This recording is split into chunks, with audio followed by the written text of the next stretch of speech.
ময়মনসিংহের মুক্তাগাছায় সাবেক মেয়রের ছোট ভাই হেলাল সরকার গ্রেফতার করেছে পুলিশ।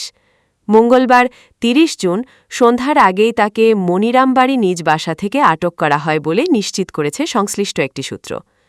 জানা গেছে, হেলাল সরকার দীর্ঘদিন ধরে আওয়ামী লীগের রাজনীতির সঙ্গে জড়িত ছিলেন এবং দলটির স্থানীয় কার্যক্রমে সরাসরি নেতৃত্বের ভূমিকা পালন করতেন। ৩৬ জুলাই আওয়ামী লীগের পতনের পরও তিনি বিভিন্নভাবে দলের এজেন্ডা বাস্তবায়নে সক্রিয় রয়েছেন বলে অভিযোগ উঠেছে। স্থানীয় সূত্রে জানা যায়, আওয়ামী লীগ ক্ষমতায় থাকা অবস্থায় হেলাল সরকার ও তার অনুসারীদের বিরুদ্ধে এলাকা জুড়ে একাধিক অভিযোগ ছিল। চাঁদাবাজি, হয়রানি এবং প্রভাব খাটিয়ে সাধারণ মানুষকে ভয়ভীতির মধ্যে রাখার মতো ঘটনাগুলোর কারণে মুক্তাগাছার সাধারণ মানুষ অতিষ্ঠ হয়ে উঠেছিল।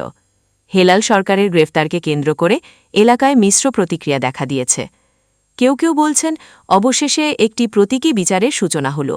আবার অনেকেই বলছেন, মূল হোতারা এখনও ধরাছোঁয়ার বাইরে।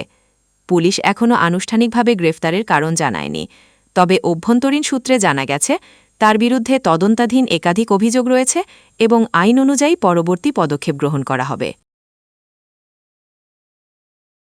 আমার নামে মামলা নাই। আমি 5 তারিখের পরে থেকে ওপেনই করতেছে, আমরাও দেখতেছি আবার ওপেন করতে।